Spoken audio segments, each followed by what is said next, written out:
Okay, so 25-26 Premier League season is just about to start. Actually, it has started. So I guess we should talk about it. Premier League teams love to spend money, and they can, thanks to profitable TV deals which result in large sums of commercial revenue. Teams in the Premier League have spent a little over £1 billion in this summer window. Put that into perspective, that is greater than the combined spending of Serie A, League One and La Liga clubs in this summer window. Now let's take a look at how I think the 25-26 Premier League season will shape up when it's all said and done. This video is part of a series where I'll give you a season preview, talk about the state of each team and where I think each team will finish at the end of the season. I'll also tell you about the players to keep an eye on from each team. First, let's talk about Arsenal.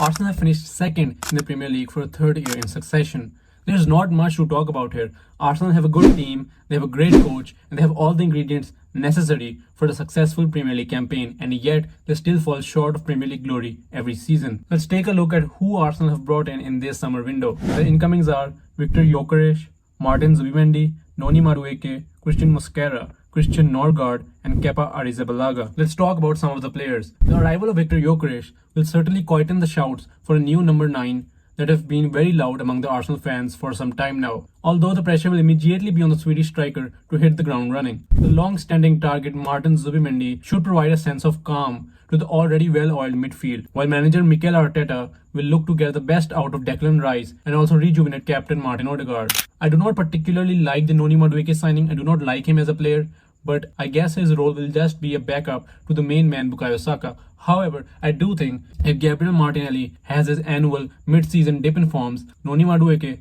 could take his place on the left. Arsenal have some sensational young talents. I really like Miles Lewis-Skelly and Ethan Vaneri.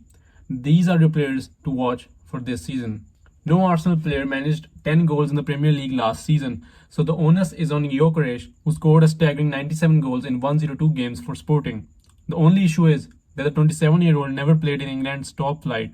He will be expected to get plenty of opportunities since Arsenal usually dominate their opponents in midfield and hopefully be the answer to their problem of struggling to break teams down last season. Arsenal drew 14 times in the league last year. Arteta needs to deliver. His time at Arsenal has been nothing but transformative for the club. He has transformed a club into one that can take on any team in the world. However, it is no secret that ultimately a manager's legacy is defined by his ability to deliver silverware. Having said that, I believe Arsenal will still fall short of Premier League gold this season. They are good, but there is one team better than them. I predict Arsenal to finish second in the Premier League this season.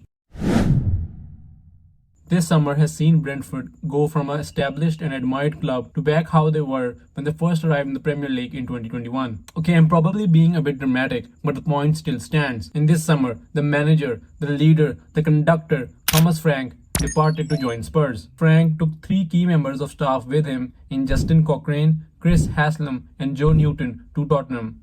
Another assistant, Klaus Norgard, has also departed. The club has replaced Frank with a rookie manager in Keith Andrews. The main man, Brian Mbeumo, left to join Manchester United, and Wissa might leave as well. Club captain Christian Norgard and goalkeeper Mark Flecken have also left. Why are we still here?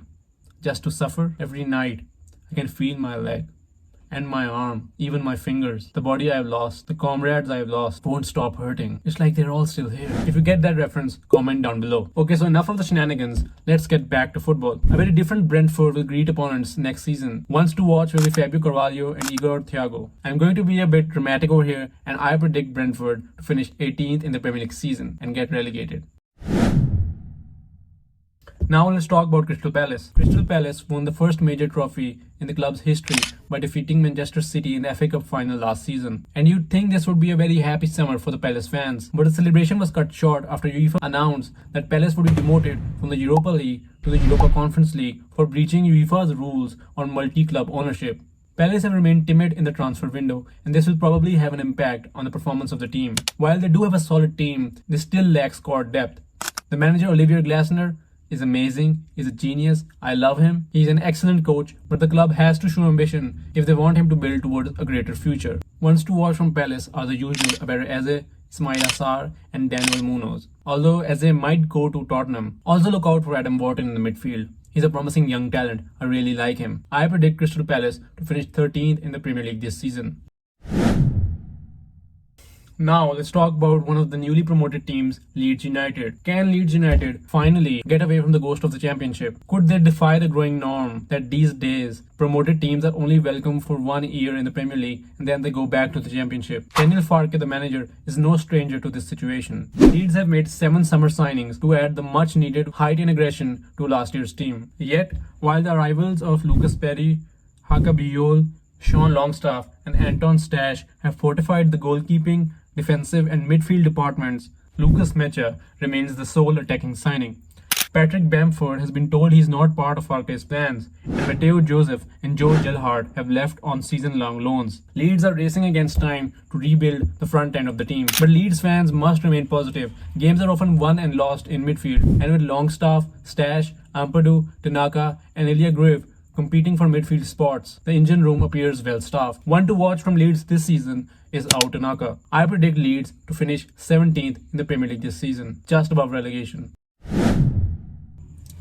Now let's talk about Everton. Everton is in an interesting position this season. Everton have moved on from Goodison Park to the Hill Dickinson Stadium. It is bigger, grander, and more befitting of their ambitions. The same is true for David Moyes' attempts to build a new team to realize those ambitions. Everton must hope that just like Hill Dickinson Stadium, their exhaustive efforts eventually will pay off. Evertonians have a lot of stuff to be positive about. New shiny stadium, a blessed end to the Farhad Mushidi era, stability and common sense under the Friedkin Group, and David Moyes himself. David Moyes was invited back after 12 years to save the team from relegation, and boy did he save them. With his ability to rebuild a side and connection to the fan base, Everton took 31 points from 19 league games under Moyes last season, a dramatic improvement on the 17 from 19 collected in the end of Sean Dyche's reign. If extrapolated across the entire campaign, Everton's form under David Moyes would have them finish 8th. That, in Moyes' view, is where Everton, a club of their stature, should be aiming to finish next. He wants European qualification and an end to the 30-year trophy drought,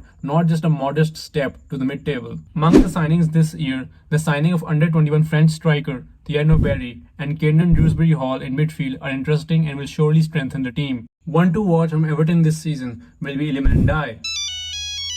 Wait a minute, I'm getting a call. Hello? No, that's the thing. I'm not really emotionally available at the moment. Wait a minute, I have another call. Yes. Hello? What? Alright. My boy Jackie Grealish is coming to Everton. I love Jack Grealish. I loved Jack Grealish in Aston Villa. I love how he moved with the ball. I love how he carried the ball. And I loved how he took on players. If he gets the number 10 role in Everton, he will be a delight to watch. So ones to watch from Everton this season are Iliman Ndiaye and Jack Grealish. Everton are on the right track, but there's still a lot of room to improve. I predict them to finish 11th this season.